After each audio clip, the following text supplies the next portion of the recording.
Heading डालेंगे सभी जने।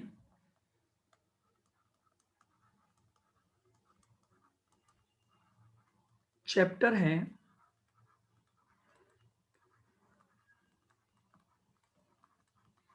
ऑपरेटिंग कॉस्टिंग,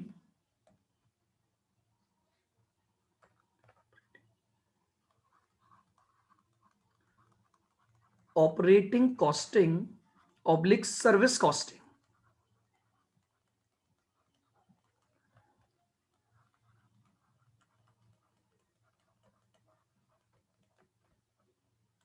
लीजिए,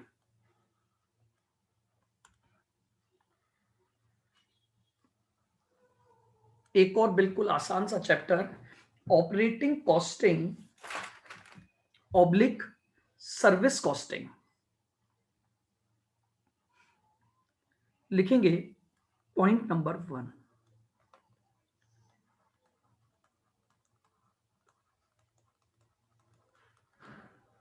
operating costing is a method of costing,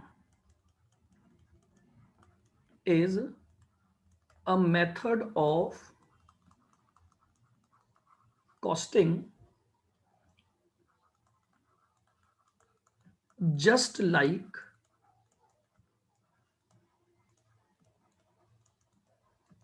process costing,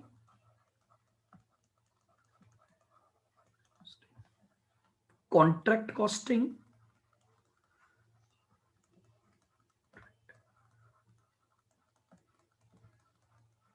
etcetera.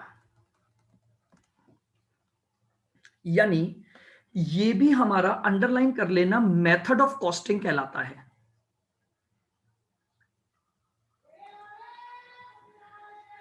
देखिए, प्रोसेस कॉस्टिंग में आप एक ऐसे प्रोडक्ट की कॉस्ट निकालना सीखते हो जो प्रोडक्ट अपनी फिनिश्ड स्टेज पर पहुंचने से पहले कई स्टेजेस या कई प्रोसेस से होकर गुजरता है। उस मेथड ऑफ कॉस्टिंग को हम बोलते हैं प्रोसेस कॉस्टिंग। कॉन्ट्रैक्ट कॉस्टिंग, हम कई प्रकार के कॉन्ट्रैक्ट लेते हैं, a big type of job work, जहां पर हम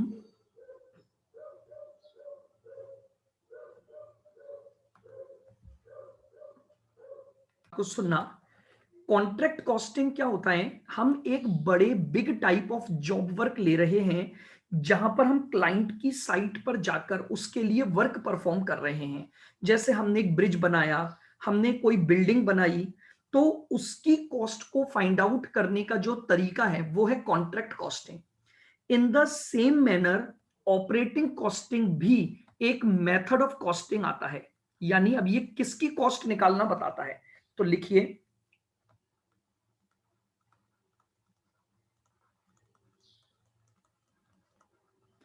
operating costing, operating costing is a method, operating costing is a method to calculate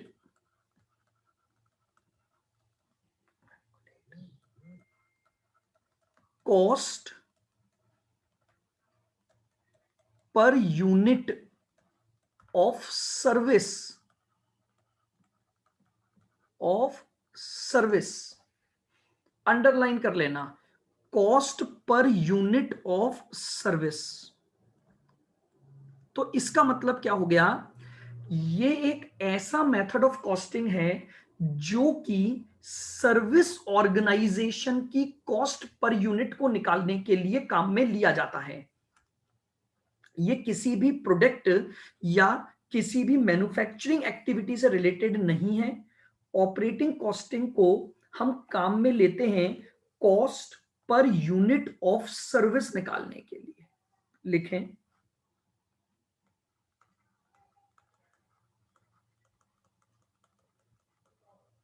operating costing is also known as service costing। Also known as service costing. Clear? बिल्कुल। इसीलिए इसका एक और नाम है सर्विस कॉस्टिंग।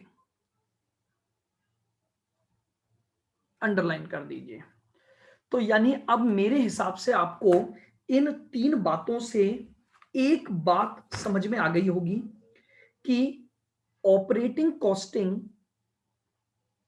उन ऑर्गेनाइजेशंस की cost पर यूनिट को निकालने का तरीका है जो ऑर्गेनाइजेशंस या जो एंटिटीज क्या प्रोवाइड करती हैं, सर्विसेज प्रोवाइड करती हैं।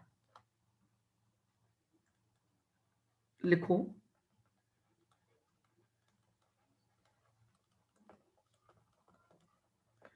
Operating costing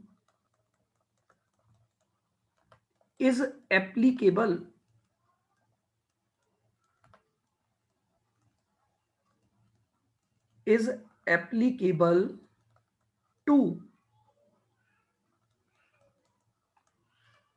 those entities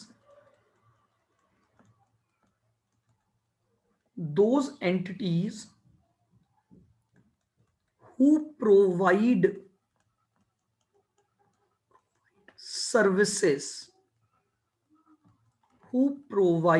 services यानी देखिए जैसे क्या होता है, फॉर एग्जाम्पल मान लो, मेरी बात ध्यान से सुनना, मैं ये मैन्युफैक्चरिंग ऑफ कैलकुलेटर कर रहा हूं। क्या मैं कोई प्रोडक्ट बना रहा हूं? मैं क्या कर रहा हूं? Manufacturing of calculator. क्या मैं कोई प्रोडक्ट बना रहा हूं? अरे अभिषेक, नो। क्या कैलकुलेटर कोई प्रोडक्ट नहीं है? हाँ, यस। अब मैं आपसे पूछूं कि अगर मैं इसकी कॉस्ट निकाल रहा हूं तो बताइए इसकी कॉस्ट को क्या आप ऐसे बोलोगे, कॉस्ट पर कैलकुलेटर, कि भैया एक कैलकुलेटर को बनाने की कॉस्ट क्या है? But this is a product. आइए, मैं ये मोबाइल फोन मैन्युफैक्चरिंग कर रहा हूं, क्या ये प्रोडक्ट है? क्या ये प्रोडक्ट है? तो इसकी कॉस्ट को कैसे डिफाइन करोगे? Cost per mobile phone, cost per mobile phone बोलोगे कि नहीं? आइए अब बताइए, सुनना ध्यान से। मैं एट प्रेजेंट आप लोगों को पढ़ा रहा हूं, मैं सर्विसेज दे रहा हूं या कुछ प्रोडक्ट आपको बेच रहा हूं? मैं आपको कॉस्ट अकाउंटिंग पढ़ा रहा हूं। क्या कॉस्ट अकाउंटिंग पढ़ाना मेरे द्वारा आपको सर्विसेज देना हुआ या मेरे द्वारा आपको कोई प्रोडक्ट देना हुआ? सब जने बोल रहे हैं सर्विसेज। मैं ये जानना चाहता हूं, बहुत ध्यान से सुनना, मैं ये जानना चाहता हूं कि मेरे ऊपर आपको इस सर्विस देने की क्या कॉस्ट पड़ी। तो मैं इसको क्या बोलूंगा? कॉस्ट पर स्टूडेंट बोलूंगा कि नहीं बोलूंगा? मुझे आपको नोट्स देने पड़ रहे हैं, समझ रहे हो आप बात को? ठीक है, मेरे कुछ और भी खर्चे हो रहे होंगे। अभी तो चलो ये अपन ऑनलाइन की बात करते हैं, अदरवाइज मैं आपको पढ़ाने के लिए किसी जगह पर जाऊंगा तो मेरा पेट्रोल का खर्चा होगा, मेरा कन्वेंस का खर्चा होगा। आप समझ रहे हैं कि मैं अगर आपको कोई भी सर्विसेज प्रोवाइड कर रहा हूं तो उसकी मुझे कुछ कॉस्ट इनकर्ड करनी पड़ेगी। तो मैं आपको यही समझाने का प्रयास कर रहा हूं कि जब मैं ये निकालता हूं कि मेरे ऊपर उस सर्विस की कॉस्ट पर यूनिट क्या आ रही है, तो उसी मेथड ऑफ कॉस्टिंग को हम बोलते हैं ऑपरेटिंग कॉस्टिंग। आइए और बात करते हैं। अब आप थोड़ा सा अनम्यूट करके जवाब देंगे मुझे, जिससे मैं पूछूंगा। मान लीजिए आप एक होटल में गए, ठीक है? पहले तो मुझे बताइए, होटल जो है वो आपको सर्विसेज प्रोवाइड करेगा या वो आपको कोई प्रोडक्ट बेचेगा? अंजलि बताओ। सर्विसेज। सर्विसेज। सर्विसेज देगा। अब मुझे बताओ, आपको ये देखना है कि उन सर्विसेज की कॉस्ट पर यूनिट कैसे निकालोगे। ठीक है, मेरी बात समझ में आ रही है? आओ, अभी मैं बाद में और डिटेल में चर्चा करूंगा। आप किसी हॉस्पिटल में गए, गरिमा, बताइए हॉस्पिटल आपको क्या प्रोवाइड करेगा, सर्विसेज या प्रोडक्ट की मैन्युफैक्चरिंग कर रहा है हॉस्पिटल? सर्विस। सर्विसेज। और बताइएगा स्कूल्स एंड कॉलेजेस क्या प्रोवाइड करते हैं? All are services. Services. Services. Electricity supply, services. Water supply, services. Transport companies, services. Services. तो यानी इस पूरे चैप्टर में आप क्या सीखने वाले हो वो समझना। हम कई तरह की सर्विसेज की कॉस्ट पर यूनिट निकालना सीखेंगे, यानी ये चैप्टर प्योरली सर्विसेज की कॉस्ट पर यूनिट है। तो मैंने क्या लिखा, operating costing is applicable to those entities who provide services. कुछ एग्जाम्पल लिख लीजिए, लिखें एग्जाम्पल। देखिए जहां आपको समझना है मुझे वहीं रोक देना। मैंने आपको पहले भी कहा था हमें एक एक टॉपिक को बहुत कॉन्सेप्ट क्लियरिटी के साथ पढ़ना है। ट्रांसपोर्ट कंपनीज, ट्रांसपोर्ट कंपनी ये हमें सर्विसेज प्रोवाइड करती हैं। नेक्स्ट हॉस्पिटल्स, हॉस्पिटल्स हमें सर्विसेज प्रोवाइड करते हैं। स्कूल्स हमें सर्विसेज प्रोवाइड करते हैं। होटल्स सर्विसेज प्रोवाइड करते हैं।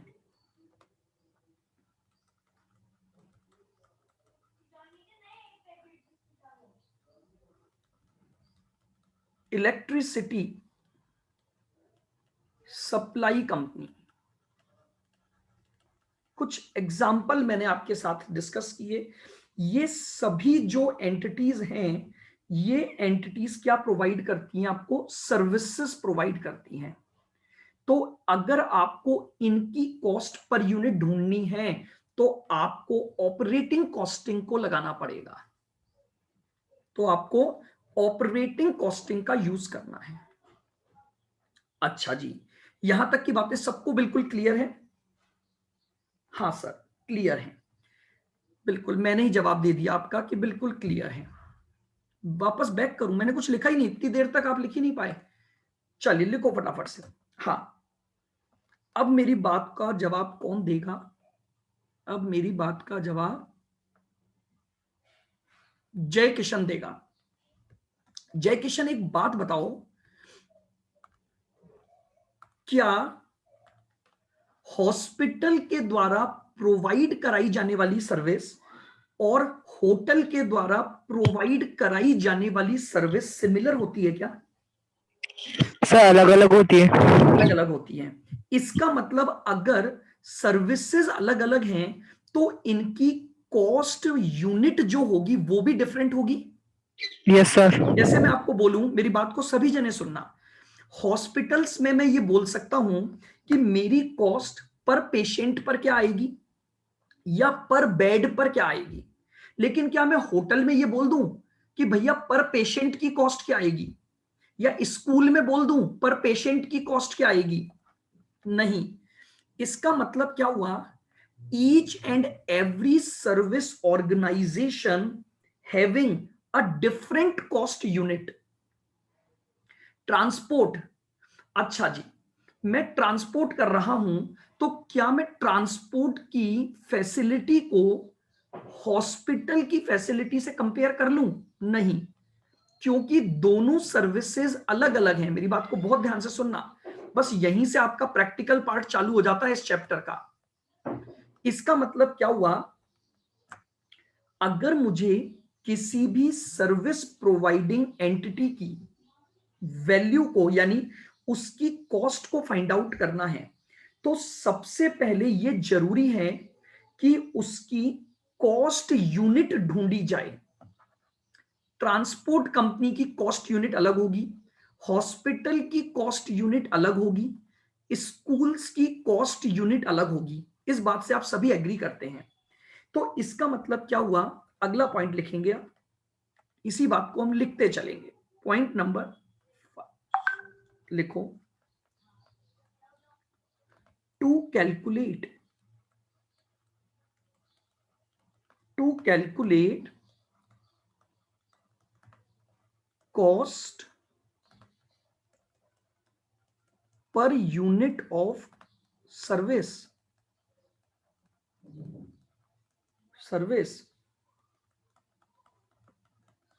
It is necessary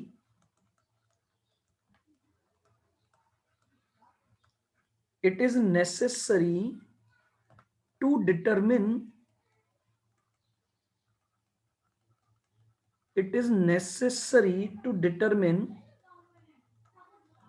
cost unit of particular service.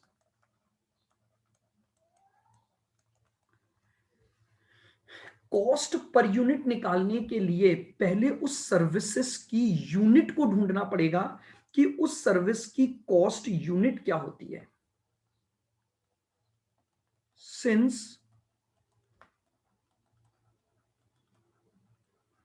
every service organization provide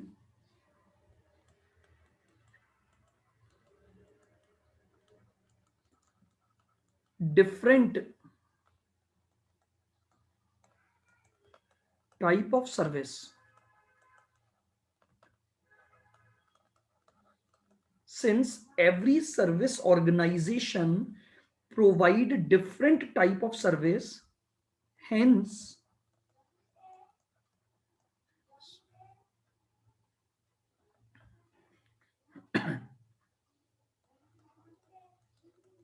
cost unit determination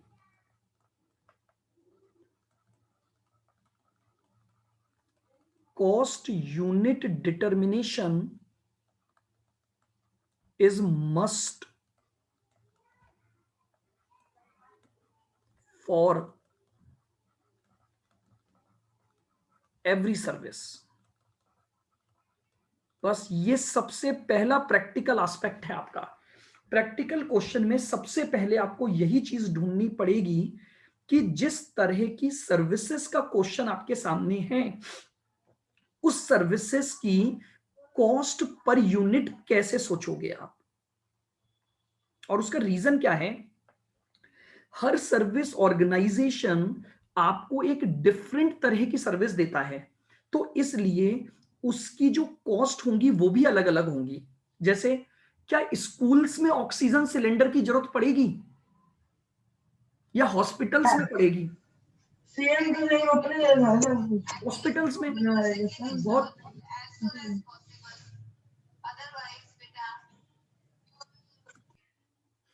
समझ रहे हैं आप मेरी बात को कि पर्टिकुलर जो स्पेशलिटी होगी, हर पर्टिकुलर तरह के खर्चे जो होंगे वो एक पर्टिकुलर इंडस्ट्री पर होंगे. और इसीलिए किसी भी क्वेश्चन को पढ़ते समय आपके दिमाग में अब एक पॉइंट बहुत क्लियर होना चाहिए, और वो क्या कि हम कौन सी सर्विसेज का क्वेश्चन कर रहे हैं तो उसकी कॉस्ट पर यूनिट क्या होगी. तो मैं आपको एक छोटा सा चार्ट बनवाता हूं ताकि थोड़ा आपको ये चीजें ध्यान रहें.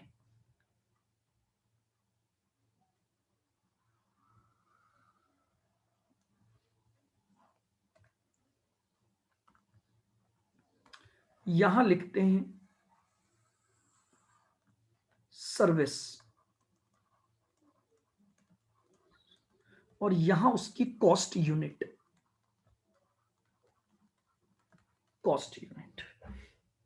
आइएगा, सबसे पहले मैं बात करता हूं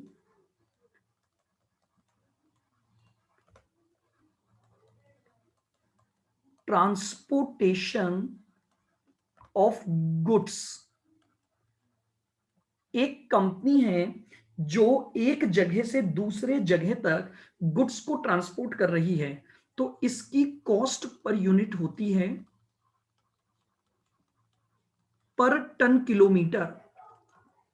यानी वो ट्रक कितने किलोमीटर तक कितना माल लेकर गया, इसी हिसाब से कॉस्ट निकलेगी. तो इसलिए उसकी कॉस्ट यूनिट को मैंने बोला यूनिट का मतलब उसको सिंगल वे पर ले जाना है, कॉस्ट पर टन किलोमीटर ढूंढूंगा मैं। अगर मान लीजिए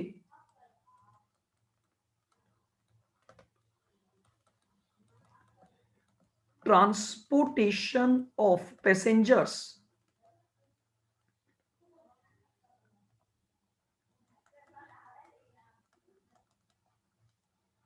अब क्या पैसेंजर को टन किलोमीटर में देखोगे कि कितने टन पैसेंजर लेकर गए? नहीं, आप क्या देखोगे? पर पैसेंजर।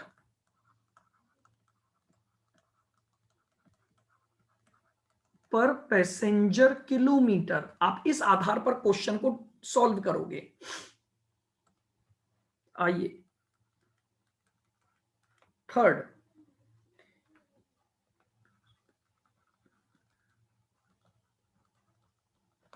इलेक्ट्रिक सप्लाई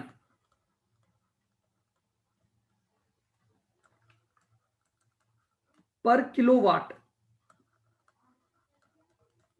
इलेक्ट्रिसिटी को मेजर किया जाता है किलोवाट्स में, तो आप ये देखोगे कि पर किलोवाट का खर्चा क्या आएगा। वाटर सप्लाई, वाटर को मेजर किया जाता है गैलन में, तो पर गैलन, या कई बार पर 1000 लीटर्स भी इसकी यूनिट बन जाती है अकॉर्डिंग टू द क्वेश्चन। अगर आपको क्वेश्चन गैलन की टर्म्स में दिया हुआ है तो पर गैलन निकालना पड़ेगा, अगर लीटर्स की टर्म्स में है तो 1000 लीटर या पर लीटर आपको निकालना पड़ेगा। ये उसकी कॉस्ट यूनिट बनेगी। हॉस्पिटल्स, हॉस्पिटल्स पर पेशेंट डे, पर पेशेंट डे या पर बेड डे भी हो सकता है, बेड्स के अकॉर्डिंग भी।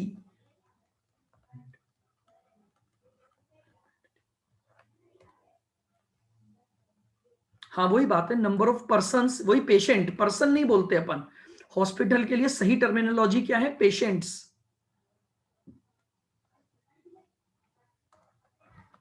ठीक है, कई बार ये भी एग्जाम्स में पूछते हैं क्वेश्चन, वो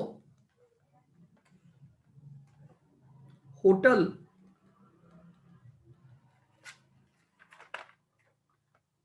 होटल में आएगा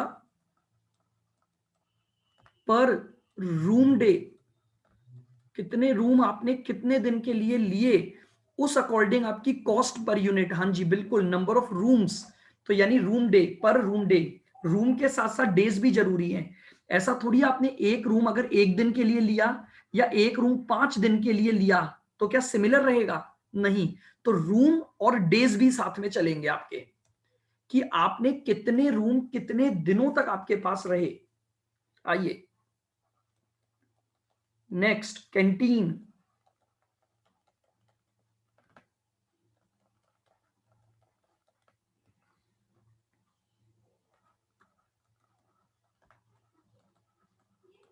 पर फूड, पर पर्सन हो सकता है, या पर टी की कॉस्ट निकाली जा सकती है।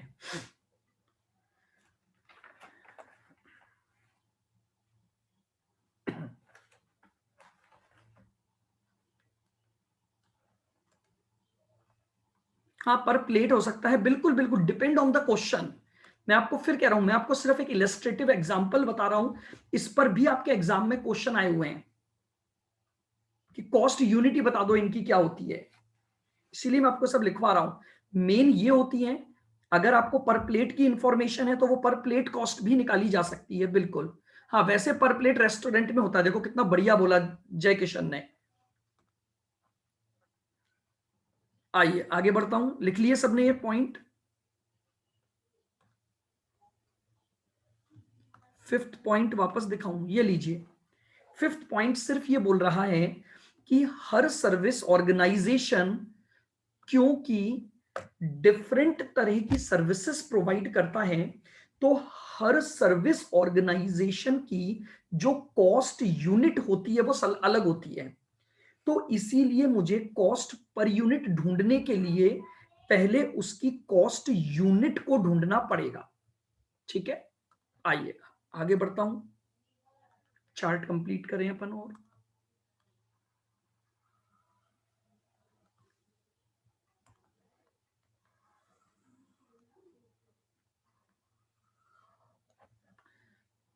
कितने हो गए पॉइंट? 7। लिखें 8। सिनेमा हॉल,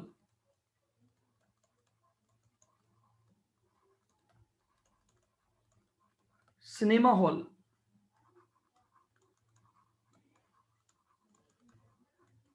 पर पर्सन पर शो,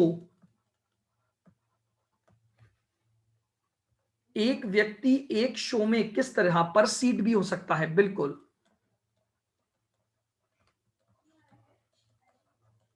पर सीट, पर टिकट, बिल्कुल। देखिए कई वेराइट, बहुत बढ़िया गजराज, बहुत बढ़िया। ये मैं फिर आपको बोल रहा हूं ये सब कुछ, लेकिन है ना, पर टिकट इसलिए नहीं होता क्योंकि हम कॉस्ट निकाल रहे हैं। तो कॉस्ट पर टिकट के बजाय पर पर्सन पर ज्यादा सही रहती है, पर सीट या पर पर्सन। ठीक है, बाकी डिपेंड ऑन द क्वेश्चन। मैं फिर आपको वही बोल रहा हूं। पर पॉपकॉर्न, विशाल पॉपकॉर्न हर जना थोड़ी खाएगा। चलो आइए पॉइंट नंबर 9, लाइब्रेरी।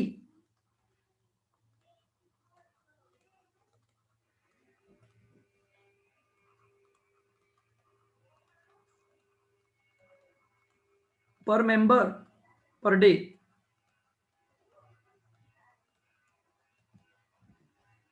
लाइब्रेरी में मेंबर्स होते हैं तो ये पर सीट नहीं होता, नहीं, टाइम के हिसाब से भी नहीं होता, मेंबरशिप होती है बेसिकली। लाइब्रेरीज वगैरह में क्या होती है, मेंबरशिप होती है। हम जनरली जो इसकी कॉस्ट यूनिट देखते हैं वो नंबर ऑफ मेंबर्स के हिसाब से देखा जाता है। ठीक है, बेस्ट कॉस्ट यूनिट ढूंढनी होती है।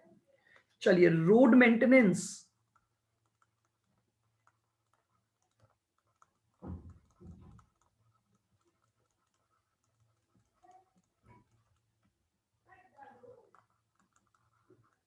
पर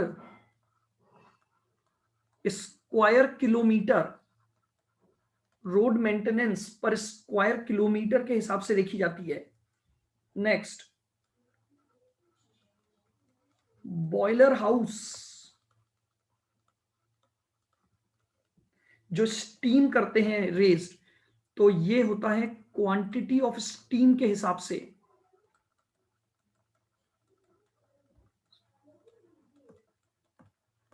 जितनी स्टीम आप रेज्ड करोगे,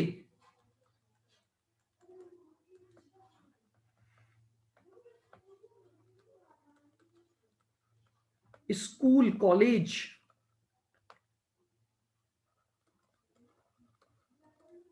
पर स्टूडेंट,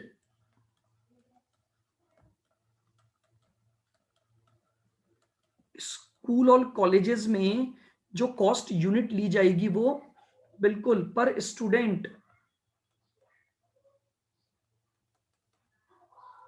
स्विमिंग पूल,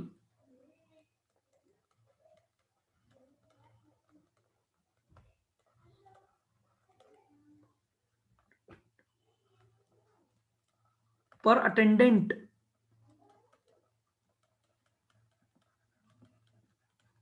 पर अटेंडेंट पर आर, पर अटेंडेंट पर आर या पर पर्सन पर आर, बिल्कुल ठीक है।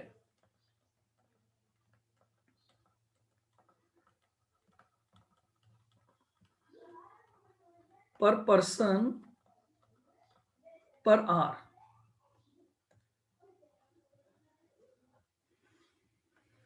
नहीं नहीं, वाटर वाला कैसे यूज कर लोगे?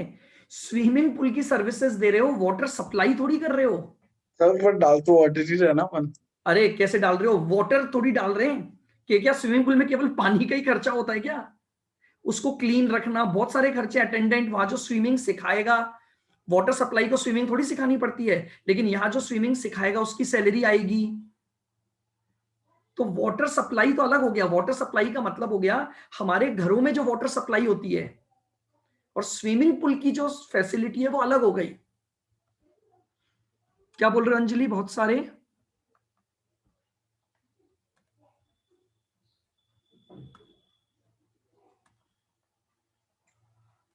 हाँ, मैं आपको इसीलिए इतने सारे एग्जांपल लिखा रहा हूं।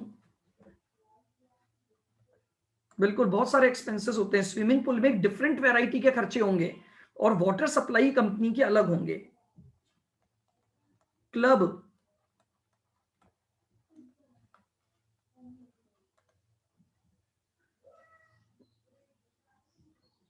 बस देखो कितने ही हो सकते हैं, मैंने तो मेन मेन लिख दी है, बस लास्ट है क्लब। बताइए पर मेंबर, क्योंकि क्लब में भी क्या होते हैं, मेंबर्स होते हैं, तो पर मेंबर ये लीजिए।